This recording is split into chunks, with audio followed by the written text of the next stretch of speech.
Hier matin, 7h, passé de quelques minutes, je croise une canaise en quête de l'édition du 14 janvier de Charlie Hebdo, forcément.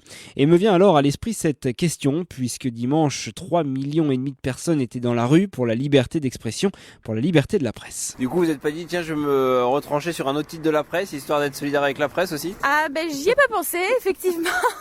Eh bien, un peu partout, la même scène s'est répétée quasi systématiquement. Sitôt franchi le pas de la porte d'un marchand de journaux, le citoyen faisait demi-tour une fois pigé que Charlie était parti, sans même jeter un œil au reste de la presse.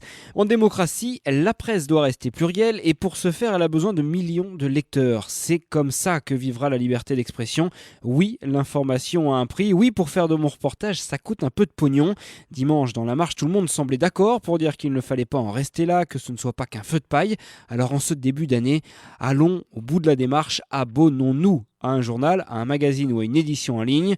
Après la vague des 5 millions d'exemplaires de Charlie Hebdo ces jours-ci, espérons qu'il reste un peu d'eau pour que navigue la presse. D'ailleurs, les patrons de Charlie Hebdo doivent être bien embêtés pour savoir à combien d'exemplaires tirer mercredi prochain, une fois retombé le soufflet. Tendance Ouest.